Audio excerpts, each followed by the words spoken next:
Uh, Assalamualaikum warahmatullahi wabarakatuh. Salam sejahtera untuk kita semua. Selamat datang bagi teman-teman sahabat Instagram semua. Selamat bergabung di live Instagram Satgas COVID-ID Jatim. Pada kesempatan kali ini, saya Riki Alfarai akan memandu kita selama 1 jam ke depan dalam perbincangan yang akan membahas mengenai pentingnya menjaga anak agar terhindar dari COVID-19. Nah, kita sudah kedatangan narasumber yang sekarang ini bersama dengan Dr. Dominikus Husada, spesialis anak konsultan, Kepala Staf Divisi Tropik dan Infeksi Departemen Ilmu Kesehatan Anak Fakultas Kedokteran Universitas Airlangga dan RSUD Dr. Sutomo Surabaya. Silakan dokter, mungkin Dr. Dominikus bisa memperkenalkan diri terlebih dahulu. Kami persilakan. Terima kasih Ricky. Ya. Saya Dominikus, saya sehari-hari bertugas di Divisi Penyakit Infeksi dan Tropik di Departemen Ilmu Kesehatan Anak. Dan seperti diketahui, kasus corona di Indonesia ini ditangani oleh beberapa keahlian. Kalau di kita di medis, terutama dokter-dokter respi, dokter-dokter infeksi, dan dokter-dokter intensif. Jadi anestesi dan pediatri intensif atau dokter dewasa yang mengurusi intensif. Jadi inilah yang menjadi ujung tombak dari penanganan di negara kita. Demikian. Keren sekali. Nah, teman-teman sekalian, perbincangan mengenai COVID-19 ini kita akan menjadi 2 sesi. Yang pertama ialah sesi materi terlebih dahulu mengenai apa itu COVID-19 pada anak dan sebagainya. Berikutnya ialah dilanjutkan dengan sesi tanya jawab. Kita akan membahas pertanyaan-pertanyaan dan menjawab segala pertanyaan yang sudah masuk baik melalui komen, story, maupun direct message dari Instagram COVID-ID Jatim, juga dari Instagram Riki Alfarai. Nah, sebelum kita mulai, Dok, mungkin teman-teman di sini perlu tahu dulu sih, Dok, apa sih sebenarnya definisi anak-anak? Apa anak SMA, anak kuliah itu juga bisa dibilang anak-anak? Gimana, Dok, definisinya?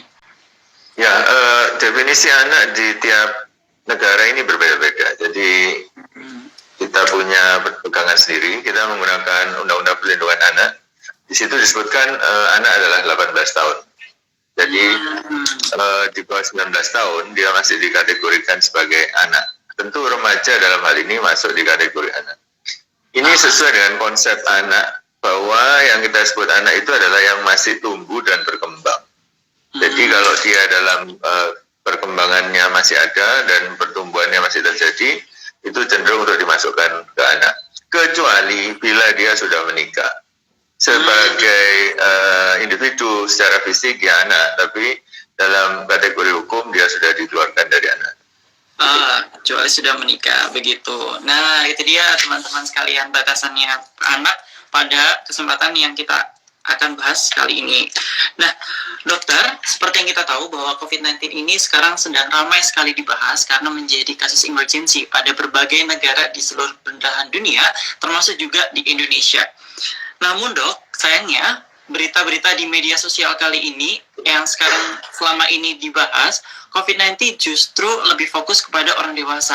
Sedangkan topik pada anak-anak ini bisa dibilang jarang untuk dibahas, seperti itu, Dok. Nah, sebenarnya sih, Dok, kalau di Indonesia sendiri, berapa banyak sih, Dok, kasus anak-anak yang terinfeksi COVID-19? Bagaimana sekarang jumlah kasusnya? Apakah meningkat, menurun? Kemudian juga bagaimana sih, Dok, tingkat kesembuhan atau kematiannya pada anak? Ya, jadi ini tergantung sumber data yang dianalisis ya. Jadi sumber data utama tentu adalah data kementerian yang setiap sore disampaikan di televisi nasional berapa kita punya pasien sehari-harinya. Dari data itu kita tahu bahwa sampai jam ini yang seluruh pasien kita adalah 28.000. Jadi 28.233 untuk semua usia. Itu yang diumumkan secara resmi. Dari jumlah ini sekitar 7,8%, 8% lah angkanya, itu adalah pasien yang umurnya di bawah 18. Jadi angka 8% ini apakah banyak dibandingkan data dari luar negeri, ini tergantung daerah mana yang terkena. Kalau kita bicara epicentrum kayak di New York, Madrid, maka dia relatif hampir sama. Tapi untuk daerah-daerah yang tidak terlalu berat terkena, Itali bagian selatan misalnya, ya tentu ini lebih tinggi. Ya, ini kalau kita hitung dari data nasional yang diumumkan. Nah, di Surabaya punya sendiri datanya. Surabaya sekarang adalah daerah tingkat 2 dengan kasus terbanyak di Indonesia. Kita sudah melebihi 5 daerah tingkat 2 di Jakarta, dan dengan itu warna Surabaya sudah keluar dari merah sebetulnya, menjadi mendekati hitam. Nah, di Surabaya ini anak yang positif itu ada 127. Nggak sedikit, 127. Kalau kita lihat jumlah kasus Surabaya itu sekitar 2000 sekian. Ya, absolut 127 itu seperti kira-kira 2 bis antar kota ya. Jadi itulah jumlah anak-anak yang sakit. Jumlahnya cukup banyak ini. Dan 36 diantaranya adalah umur 4 tahun ke bawah, balita. 36 anak kena balita. Jadi kelompok ini persentase tidak besar di seluruh dunia, tapi ya ini anak-anak. Jadi kalau terjadi sesuatu pada anak-anak itu biasanya dampaknya pada seluruh keluarga itu juga cukup signifikan. Jadi itu yang kita hadapi sekarang. Trennya sama dengan tren yang lain. Dia masih akan terus meningkat karena kita belum mendeteksi semua kasus, maka dari hari ke hari jumlah anak ini akan semakin banyak. Berapa yang meninggal? Sekitar 1,5% dari seluruh kematian. Jadi di Indonesia per hari ini data resmi menunjukkan yang meninggal itu sekitar 1.700-an. Nah itu 1,5%-nya, sekitar 25-30 orang adalah anak-anak usia di bawah 18. Angka kematian 1% ini pun sejalan dengan epicenter besar di dunia. Saya kira begitu. Begitu. Baik. Nah, Dok, sebenarnya bagaimana sih, Dok, kalau di Indonesia ini kok bisa seorang anak itu tertular COVID-19? Apakah ada perbedaan pola penyebaran antara pada dewasa dan anak seperti itu? Apakah ada perbedaan polanya, Dok? Ya, jadi anak-anak jarang menjadi sumber penular. Anak-anak itu lebih banyak menjadi korban, ditulari oleh orang lain. Dan 90% lebih penularan pada anak itu terjadi di rumahnya. Di rumah sendiri? Di rumahnya sendiri. Kita punya data-data yang mendukung pernyataan ini. Tapi ini data konsisten di seluruh dunia ya, bahwa anak-anak itu jarang tertular dari di luar rumah, apalagi setelah sekolah diliburkan. Nah, situasinya berubah ketika Prancis membuka sekolah, kemudian pada hari-hari pertama 70 anak langsung tertular, ini berbeda. Sekarang mereka ketularan dari teman sekolahnya. Tapi sebelum sekolah dibuka, maka sumber utama adalah orang tuanya. Nah, di Jawa Timur pun kita dapatkan anaknya positif, orang tuanya mayoritas minimal 1 positif. Oh, seperti itu. Jadi kalau misalkan anak terinfeksi, mereka kebanyakan menjadi korban dari orang tua sendiri atau anggota keluarga sendiri. Nah, ini pentingnya teman-teman bahwa kita sebagai anggota keluarga yang memiliki seorang anak di dalam anggota keluarga tersebut, penting sekali untuk mencegah supaya diri kita sendiri tidak terkena COVID-19. Nah, Dok, kapan sih kita harus curiga bahwa seorang anak di salah satu anggota keluarga misalnya, dia sudah tertular COVID-19? Ya ini pertanyaan $1 juta. Jadi begini, ini yang berbeda dengan dewasa. Ada beberapa perbedaan pada dewasa. Misalnya pertama ya, anak cenderung lebih ringan dibandingkan jumlah orang dewasa yang kena COVID. Mengapa? Oleh karena kita menduga beberapa hal kayak reseptor, pola imun, dan sebagainya itu berbeda. Tadi juga kita tahu anak lebih banyak jadi korban. Walaupun viral load-nya tinggi, tapi dia lebih banyak ditulari oleh orang lain. Dia relatif tidak banyak menyebarkan. Dia jarang menjadi sumber dari secondary transmission. Secara klinis, gambaran fisik dari pemeriksaan yang kita lakukan, itu anak-anak relatif tidak didominasi secara absolut oleh gejala-gejala saluran nafas. Ini yang repot. Sekarang ini semua dokter kita ini kalau menangani orang dewasa, curiga muncul jika pasien ini panas batuk, apalagi sesak. Itu entry point ya. Dewasa nggak ada gejala saluran nafas, tapi dia diare, itu ada, tapi jumlahnya sangat sedikit. Nah, pada anak yang menunjukkan batuk itu cuma sekitar 50-60%. Misalnya itu nggak batuk, jadi bagaimana tahunya bahwa dia ini COVID dari klinik? Waduh, ini nggak gampang. Ini saya kira salah satu juga mengapa banyak anak nanti akan lolos, tidak dipertimbangkan bahwa dia itu kena corona, tapi dia hanya diobati sebagai kasus biasa. Ini pasti akan terjadi banyak. Dengan perbedaan ini akan jauh lebih sukar. Saya kira itu yang terjadi sekarang. Jadi sedikit lebih susah ya, Dok, kalau misalkan kita mau mencurigai seorang anak itu dia terkena COVID-19 apa enggak, karena bisa jadi 50%-nya itu justru malah tidak terdapat gejala saluran pernafasan seperti batuk. Seperti itu. Iya, benar. Dan anak cenderung membawa virus lebih lama dari orang tua. Begitu. Jadi ini juga harus diperhitungkan. Jadi anamnesis, tanya jawab yang akurat, mendetil, dan oleh karena itu seringkali dianggap kita ini cerewet, ya, itu adalah satu kewajiban. Ada riwayat dari kota-kota kayak Surabaya atau ketemu, enggak, omnya baru pulang dari Jakarta, itu sudah pintu masuk. Begitu. Baik, Dok. Seandainya seorang orang tua atau anggota keluarga menemukan seorang anak ini dia demam misalkan, kemudian dia ada gangguan pernafasan, misalkan dia sesak atau batuk. Kemudian orang tua dia curiga bahwa anak ini itu terkena COVID seperti itu. Nah, kemana, Dok, kira-kira anak ini harus dibawa? Apakah harus langsung ke rumah sakit, ke UGD rumah sakit, atau ada jalur-jalur khusus untuk anak? Bagaimana cara penanganannya? Dalam artian kemana orang tua harus membawanya? Ya, yang paling penting dia ketemu tenaga kesehatan. Kita harus hitungkan sekarang pada situasi saat ini banyak rumah sakit akan memfokuskan pada COVID. Jadi dia hanya terima kasus COVID, satu. Nomor dua, perlengkapan yang dia kenakan pada tenaga kesehatan di garis depan semua itu COVID look. Jadi pakai hazmat, pakai ini semua. Jadi itu memang setting COVID ya. Itu memang mode kita sekarang. Potongan rambut kita disesuaikan dengan kupluknya COVID ini. Jadi betul-betul corona ini adalah dominan. Yang praktek pribadi pun akan pakai perlengkapan seperti ini pada tingkat tertentu tergantung daerahnya. Jadi walaupun keluhannya itu tidak ada respiratorinya, jadi tidak ada batuk panasnya, tapi penerima di rumah sakit akan selalu memperhitungkan corona. Apalagi kalau ada panas batuk.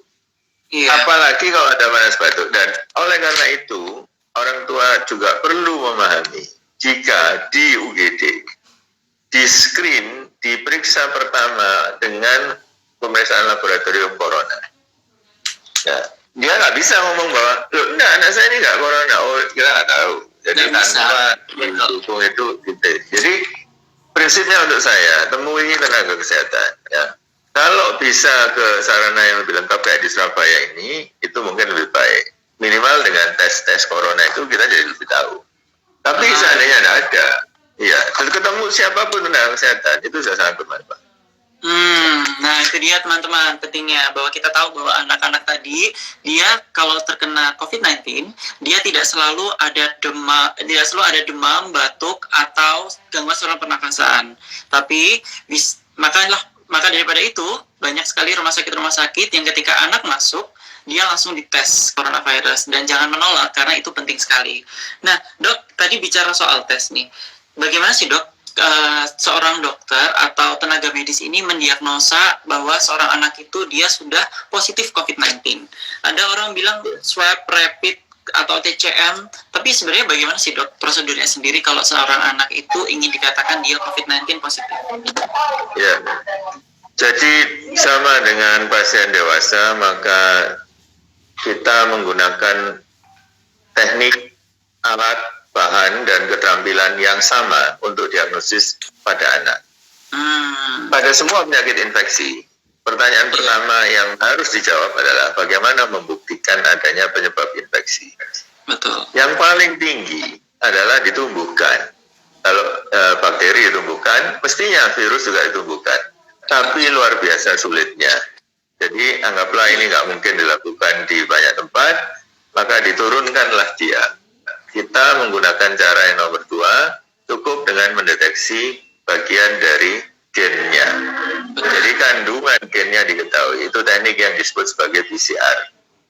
PCR untuk COVID pada dewasa terutama diambil dari hapusan di tenggoroknya. Dalam bahasa Inggris adalah swab.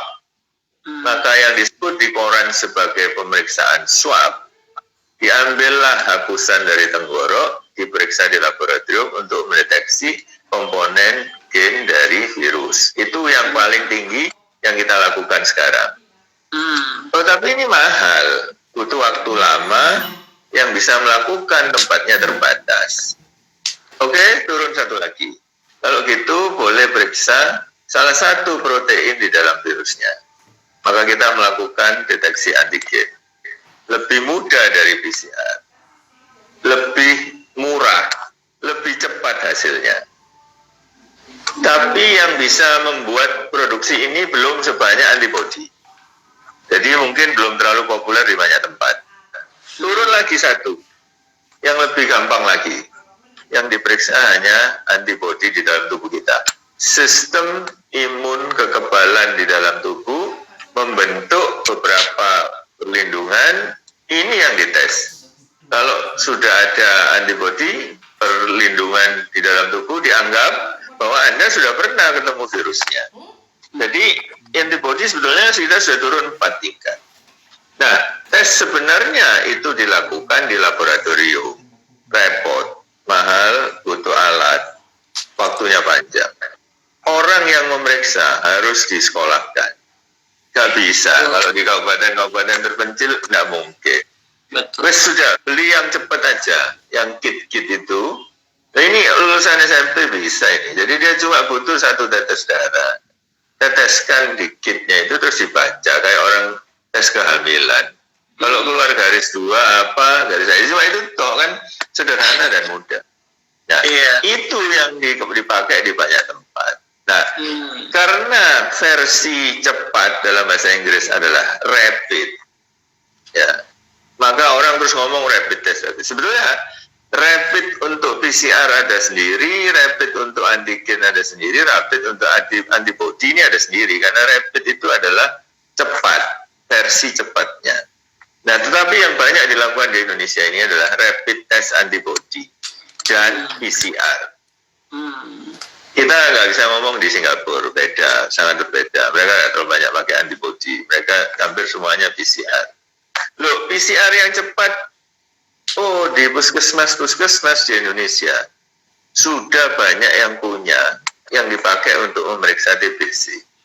Betul. Nah, kalau lab yang PCR nggak bisa, kenapa kok nggak ini aja? Maka dalam waktu 2 bulan terakhir, didatangkanlah berbagai perlengkapan untuk memeriksa ini, yang kita sebut sebagai TCM, jadi pemeriksaan cepat untuk memeriksa PCR. Itu tes yang bisa dilakukan, ya, tergantung. Jadi begitu ceritanya. Jadi sekarang kita lebih mengarah ke tes TCM ini ya, Dok. Nah, Dok, kalau seandainya seorang anak sudah dites nih, Dok, sudah dites TCM, ternyata dia hasilnya positif, dia pasti di MRS kan, betul kan, Dok? Nah, bagaimana sih, Dok, penanganan di rumah sakit atau di penanganan di pusat pasien corona terhadap pasien anak? Apakah ada perbedaan dengan dewasa? Ya, jadi kalau tes PCR, baik yang di laboratorium atau tes cepatnya itu positif, berarti anak ini terinfeksi. Betul. Nah, ini tergantung. Kalau terinfeksinya dengan gejala panas, batuk, atau mencret, ya, wajib opname. Wajib masuk rumah sakit, wajib dirawat di sarana kesehatan. Kalau tanpa gejala, ini tergantung lokasinya. Kalau ini terjadi di Jakarta atau di Surabaya, disarankan isolasi mandiri di rumah. Mandiri tanda kutip ya, sebab mana ada anak sudah mandiri hidup sendirian, nggak mungkin. Kan? Berarti kan mandirinya itu harus didampingi oleh walinya. Jadi saya begitu. Nah, ini jangan lupa. Tapi di daerah tingkat 2 ya, kalau di daerah tingkat 2 itu nggak mungkin. Nah ini harus dipahami juga. Jadi di mana Anda tinggal ini menentukan. Kalau Anda tinggal di kabupaten yang agak jauh dari Surabaya dan Anda tinggal di rumah, Pak RT datang keberatan dan mengatakan tetangga sudah kasak kusuk Pak, ini nanti gelisah begini-begini. Jadi repot. Jadi di daerah-daerah yang tanpa gejala ini disendirikan, entah itu di rumah sakit atau di gedung yang memang dialihfungsikan sementara. Dan sementara itu yang orang dewasa yang tanpa gejala ini nakal juga. Dia sudah tahu tanpa gejala disuruh isolasi, dia jalan-jalan ke pasar kemana ya kan bekerja. Jadi problem. Ya memang repot. Nah itu yang kita atasi. Makanya kalau diterangkan di setting Jakarta, maka pasti disarankan di rumah. Tapi kalau tanpa gejala ini katakan di misalnya Kabupaten Pamekasan, nggak mungkin dia di rumah, pasti dijemput itu. Satpol PP akan datang minta supaya dirawat di sana. Nah, jadi tergantung seperti itu. Perawatan yang untuk bergejala nggak ada yang istimewa. Sama dengan kalau dia sakit karena sebab lain tapi gejalanya mirip. Kalau butuh oksigen dioksigen, butuh infus terang diinfus. Yang berbeda adalah ruang isolasinya. Jadi ini menular, maka dia pasti ditaruh di ruang isolasi. Nah, isolasi kalau ngomong di tingkat Jakarta Surabaya, rumah sakitnya mampu bikin ruang bertekanan, tekanan negatif terutama, ya kan? Jadi nggak masalah, baik. Loh, tapi masa Kabupaten Bangkalan diminta melengkapi rumah sakitnya dengan semua ruangan bertekanan negatif? Itu agak nggak masuk akal. Jadi juga akan tergantung di lokasi mana. Begitu. Kalau seandainya kan kalau anak-anak tadi kan dibilang bahwa virusnya bertahan di anak-anak lebih lama. Kemudian juga kita tahu bahwa anak-anak ini daya tahan tubuhnya juga belum optimal. Meskipun viral load-nya tinggi, mungkin gejalanya mungkin bisa lebih ringan. Nah itu kan sedikit banyak berbeda dengan dewasa. Kalau seandainya dirawat hidup, apakah anak-anak ini cenderung dirawat lebih lama daripada dewasa? Kalau yang ditunggu adalah tes negatif, maka mereka cenderung dirawat lebih lama. Kalau yang ditunggu adalah tidak ada lagi keluhan, diperiksa semua baik-baik saja, tapi virusnya masih ada, mungkin anak-anak ini lebih cepat. Sebab sistem kekebalan yang belum matang ternyata menguntungkan pada anak. Sistem kekebalan yang sudah matang bikin masalah pada dewasa. Khusus untuk penyakit COVID ini paradigma yang agak sedikit terbalik. Bila kondisi orang memberat, itu adalah sistem kekebalan tubuhnya orang ini berperang dengan virusnya. Terus dampak dari peperangan ini menimbulkan kerusakan di banyak tempat sampai gagal nafas segala macam. Pada anak, mesin perangnya tidak lengkap. Tapi justru karena itu kerusakan tidak banyak. Dan oleh karena itu dia lebih cepat baik. Bagus sekali perumpamaannya. Agak sedikit repot ya, agak sedikit nggak sama lah. Di ilmu kesehatan anak, prinsip nomor 1 yang dihafal oleh semua kami adalah anak bukanlah miniatur orang dewasa. Ini sangat penting. Anak itu bukan orang dewasa yang dikerdilkan. Jadi anak punya sendiri. Demikian. Begitu. Nah, begitu tadi teman-teman. Kita sudah bahas mengenai COVID-19 pada anak, mulai dari jumlah kasus, gejala, sampai dengan penanganannya. Kita sudah membahas juga mengenai perbedaan antara anak-anak dan juga di dewasa. Nah, berikutnya, mari kita bahas lebih detail ke arah pencegahan. Karena seperti kata pepatah, mencegah lebih baik daripada mengobati. Karena seperti yang kita tahu juga, hingga saat ini WHO atau WHO pun masih belum menegaskan obat mana yang berlisensi yang dapat digunakan sebagai anti COVID-19 ini. Nah, maka daripada itu pencegahan ini penting banget kita laksanakan, terutama bagi para orang tua atau anggota keluarga yang punya anak di rumah masing-masing. Nah, sebenarnya sih dok, apa saja sih yang bisa dilakukan orang tua atau anggota keluarga untuk mencegah supaya anak-anak di anggota keluarga mereka ini dapat terlindungi dari COVID-19? Oke, pencegahan utama sama dengan yang setiap sore kita dengar. Jauhi kerumunan, oleh karena itu sebaiknya tidak keluar rumah. Pakailah masker, jaga jarak, cuci tangan dengan air mengalir dan sabun minimal 20 detik. Kunci utama. Oh, sistem imun berperan, kalau kita baik, kita jarang sakit. Ya, tapi sistem imun bukan sesuatu yang instan. Anda tidak bisa datang ke dokter, saya minta supaya 2 bulan ini sistem imun saya baik, terus tidak mungkin. Itu sudah dilakukan dalam jangka waktu panjang. Seorang atlet sudah latihan bertahun-tahun, ketika dia masuk ke medan pertandingan, dia udah siap. Nggak bisa, besok mau pertandingan, hari ini saya latihan supaya saya besok. Nggak mungkin. Jadi, upaya untuk memberi suplemen kayak vitamin apa baik memang, tetapi dia bukan sesuatu yang sifatnya itu saat itu juga dia berhasil. Enggak, itu semua dibutuh. Maka kita mestinya melihat perbedaan antara yang mengkonsumsi ASI dengan formula. Oleh karena yang ASI, semua orang seluruh dunia tahu sistem kekebalannya lebih bagus. Mereka yang gizinya baik, tidak obesitas, tapi juga tidak gizi buruk, tentunya berada pada kondisi yang paling optimal. Itu untuk sistem imun. Ya. Tapi secara sosial, hindari kerumunan, jaga jarak, pakai masker dan cuci tangan adalah kunci utama. Nah, yang terjadi adalah bapaknya pakai masker, ibunya pakai masker, anaknya nggak pakai. Jadi kelompok yang harusnya diproteksi tidak ada. Ya, yuk, saya tahu alasannya. Dok, sulit cari maskernya anak. Tapi setelah 2-3 bulan, sekarang banyak orang yang jual.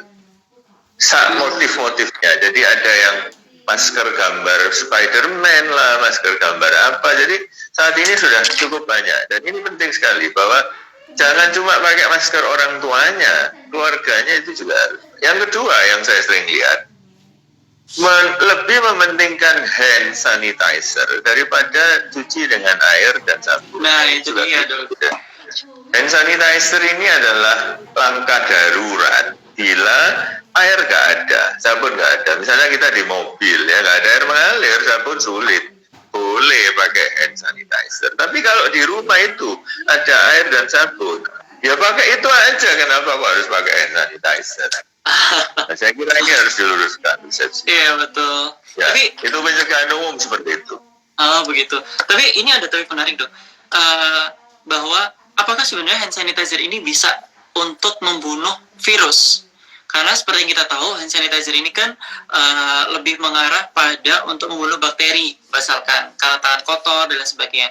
Tapi untuk virus, apalagi yang sekarang COVID-19, ini orang-orang banyak sekali dok yang menjagakan hand sanitizer. Nah, bagaimana sih dok hand sanitizer sendiri pada virus COVID-19 ini? Bisa pada persentase tertentu.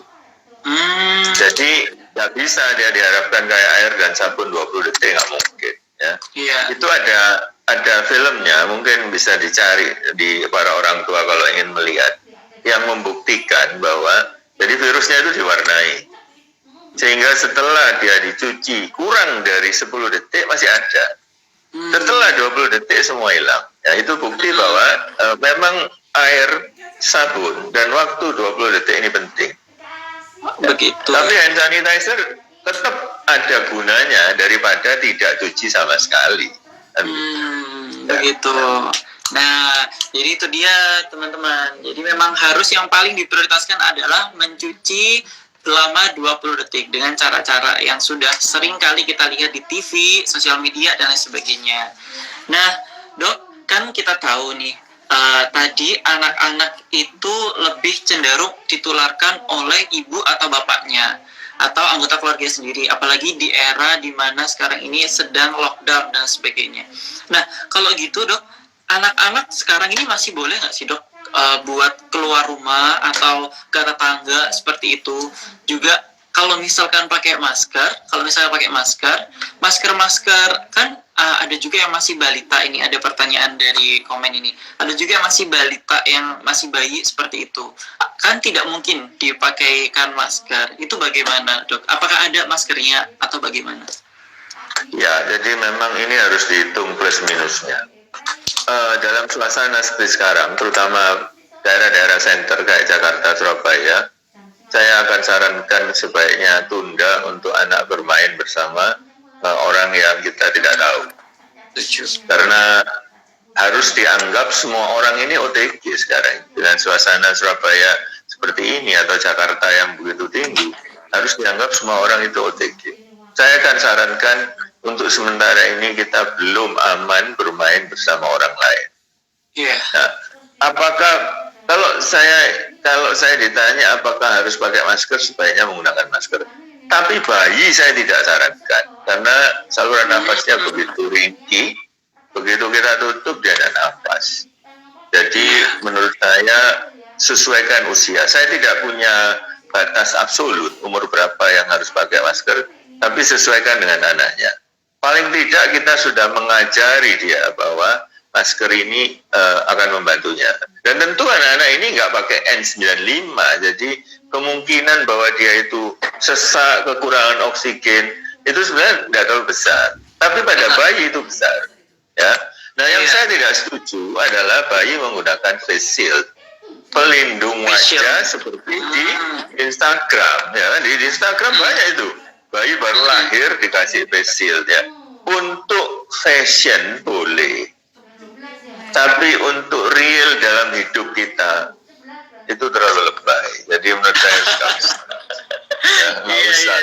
sama dengan kacamata. Loh, anakku saya kasih kacamata. Loh, kacamata digunakan untuk melindungi mata. Sebab kalau ludahnya orang yang membawa virus kena mata, kita tidak terkena. Atau tangan kita menyentuh cairan tubuhnya, terus tangan kita pegang mata, itu bisa. Tapi kemungkinan itu pada anak-anak itu mestinya tidak besar. Oleh karena itu saya akan mengatakan, sudahlah fokus pada masker. Sarung tangan, ya kalau mau pakai ya boleh. Tapi saya nilainya tidak lebih penting dari menggunakan masker. Masker, iya. Karena sekarang banyak banget dok, ibu-ibu atau bapak-bapak gitu, mereka lebih sekali memakai APD lengkap, bahkan mau ke mall dan lain sebagainya. Nah, tapi dok, kalau misalkan pakai masker sendiri, ketika orang tua ingin menggendong anaknya misalkan seperti itu, apakah mereka juga harus pakai masker meskipun di rumah? Begini, ini sangat penting. Jika ada dua orang berhadapan, ya. Nah, kalau nggak berhadapan, jadi misalnya saling adu punggung ya, satu ngadep sana, satu ngadep sana. Mau pakai masker, nggak pakai masker, nggak ada urusan ya kan. Itu masker itu karena kalau kita berhadapan, nah ini yang paling penting. Kalau dua orang menggunakan masker, maka orang yang menulari yang lebih penting pakai masker. Jadi saya tidak pakai masker. Orang yang sakit tidak pakai masker, resiko saya tertular 95%. Jika dua-duanya pakai masker, resiko saya tertular 1%. Sangat kecil. Nah, kalau hanya satu yang pakai, kalau yang sakit yang pakai, maka resiko saya itu hanya sekitar 5-10%. Sedangkan kalau yang sehat yang pakai itu cukup besar, masih bisa 30-40%. Jadi kunci utama, siapa calon penular, dia harus menggunakan masker. Nah, itu dia teman-teman. Kalau misalkan kalian keluar atau sekalian mengalami gejala dan sebagainya, kalau di rumah ada yang anak-anak atau ada yang beresiko untuk kalian tulari, jangan lupa pakai masker, even kalian di rumah. Nah, dok, kalau misalkan pada kondisi COVID-19 ini, para orang tua ini sering gimana sih dok cara menjaga nutrisi pada anak? Apakah perlu perlu minum vitamin C yang dosisnya tinggi, atau perlu minum zinc, atau lain sebagainya. Bagaimana dok kalau dari tanggapan dokter? Ya, untuk dewasa pun vitamin C dosis tinggi masih kontroversial. Apakah benar dia memberi manfaat secara signifikan? Oleh karena paper pertama yang memberikan vitamin C infusan sudah ditarik oleh penulisnya. Tapi orang banyak percaya karena yang nulis adalah pemenang Nobel, Linus Pauling. Apakah mengkonsumsi per oral? Saya tidak keberatan karena semua kelebihan vitamin C pasti keluar lewat kencing. Jadi mau ngasih 10, 100, 1000 miligram yang tidak digunakan akan dikeluarkan lewat kencing. Jadi nggak ada soal. Tapi sebetulnya vitamin C itu kita perlukan hanya dalam dosis yang kecil, tetapi setiap hari. Vitamin C. Kalau zinc kita percayai memang walaupun belum semua terungkap, punya peran dalam banyak hal. Tapi juga sama, bahwa dia tidak dibutuhkan dalam jumlah besar. Maka dia cukup dijaga supaya konsumsi hariannya itu memadai. Itu sudah sangat cukup. Jadi kita perlu menjaga konsumsi hariannya itu memadai. Tidak perlu anak diminumin vitamin C dosis tinggi atau zinc dan lain sebagainya. Yang penting adalah kalau anak-anak dikasih vitamin C 1000 mg ya, menurut saya juga untuk apa ya? Iya betul. Nanti dia, kalaupun dia bisa masuk, akan keluar lewat urinnya lagi, tidak ada gunanya. Iya betul. Nah dok, ini ada juga nih dok pertanyaan mengenai berjemur. Kita tahu bahwa di WHO sendiri itu seberapa lama pun kita berjemur dan bahkan di suhu lebih dari 25 derajat Celcius, mereka bilang bahwa ini itu belum terbukti untuk membunuh virus secara efektif.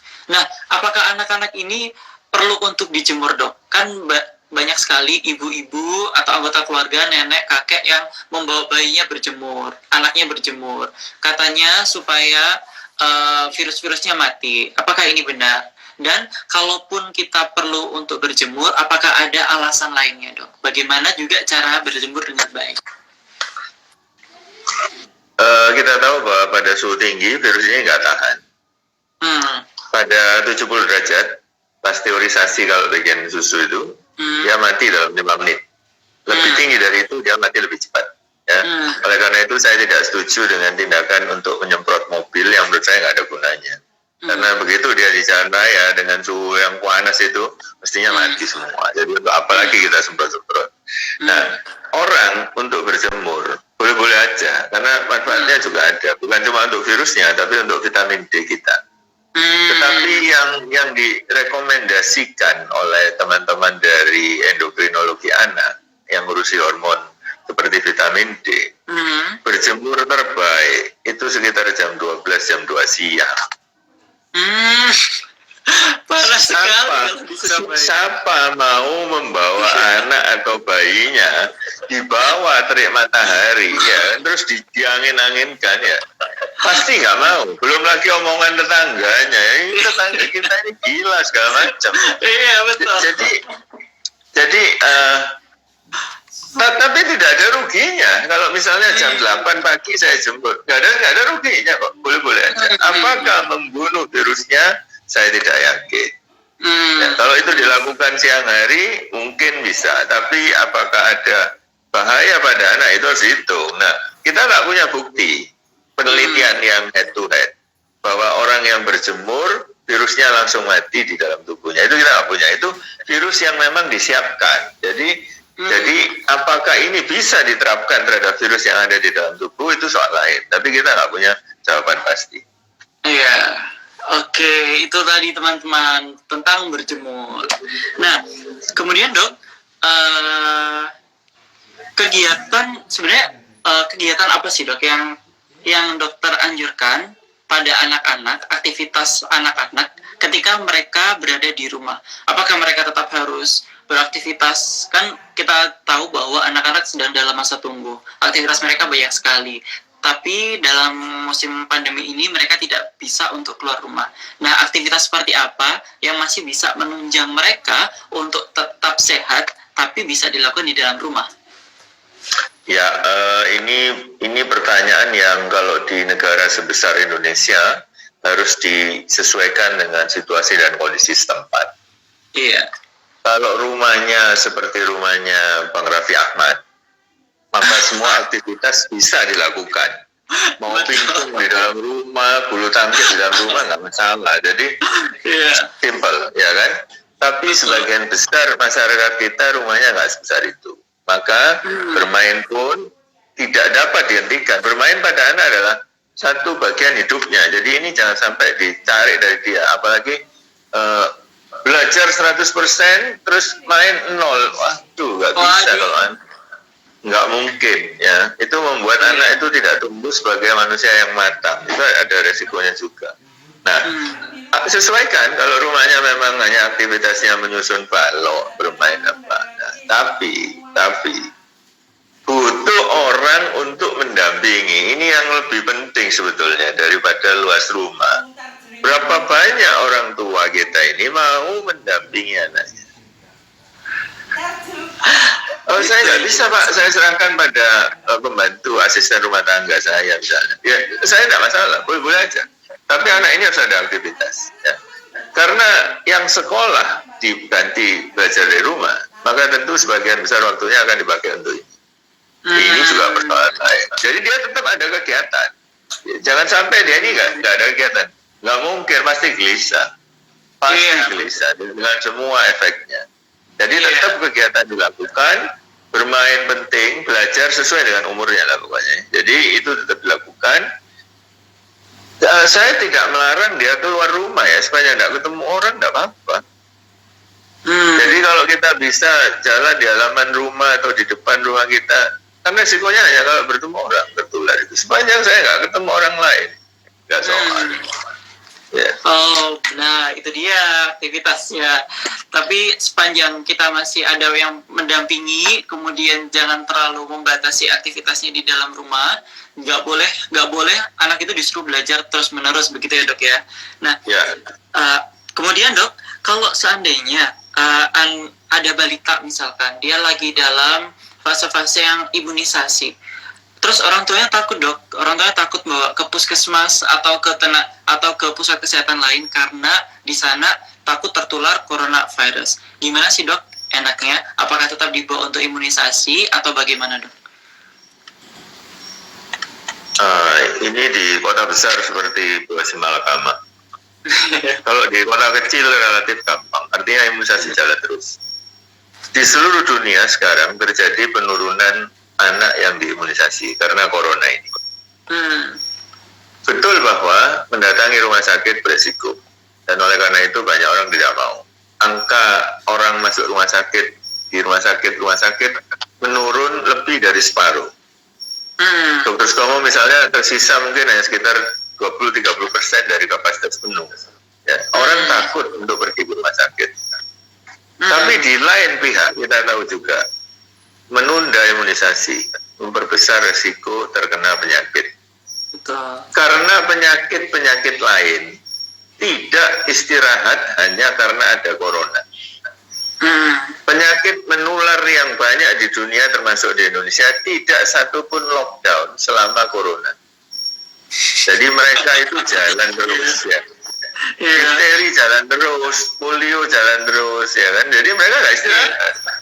Berarti mereka punya kesempatan sekarang menyerang lebih besar.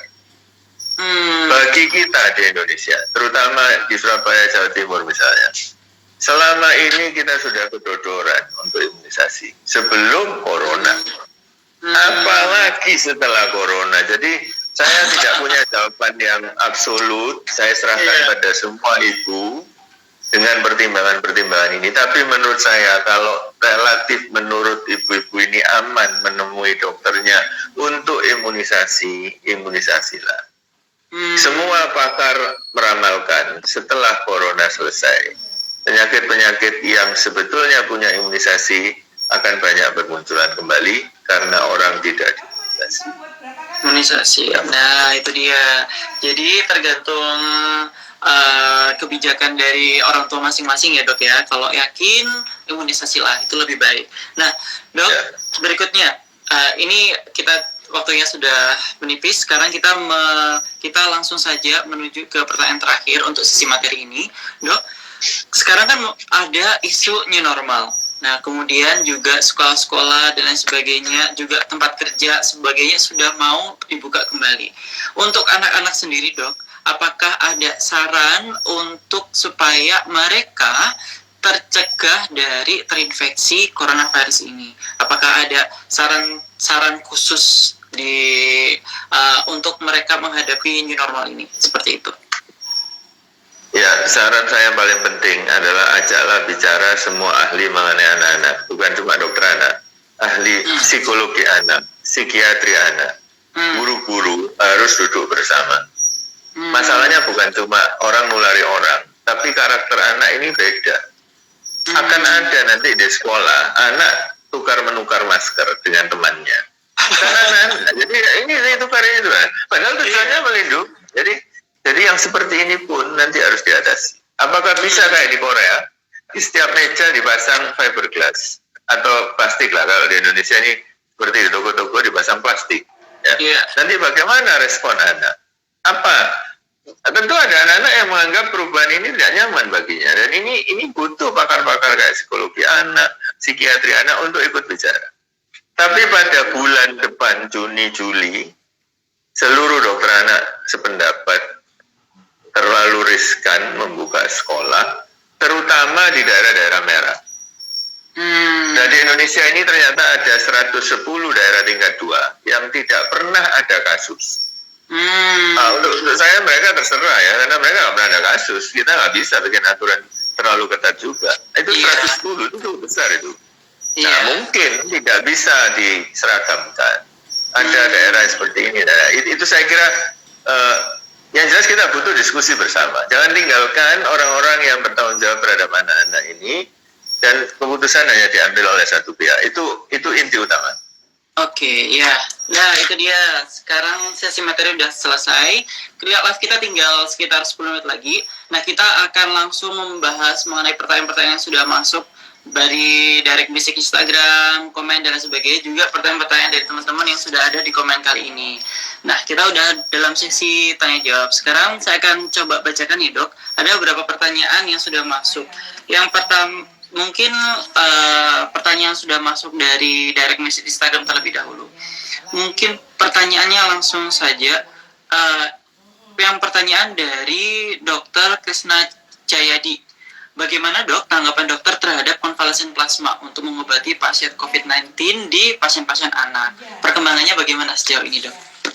Ya, Indonesia adalah salah satu center selain center lain di seluruh dunia, ada 160 negara sekitar itu yang melakukan program WHO ini diambil alih WHO dan kita melakukan ya, motor kita yang terutama kalau di Indonesia ini RSPAD di Gatot Subroto, tapi kita fokus dulu pada dewasa. Sebagaimana obat lain, buktikan dulu keamanan pada dewasa, baru pertimbangkan untuk memberi di anak. Di dewasa kita baru mendapat belum banyak, masih sekitar 20 sekian. Di dewasa ini sangat menjanjikan. Jadi kalau ini sukses, kita baru mikir untuk memberi pada anak. Itu yang informasi terakhir yang bisa saya bilang. Tapi ini memang salah satu, menurut saya akan menjadi satu-satunya obat yang memuaskan pada saat ini.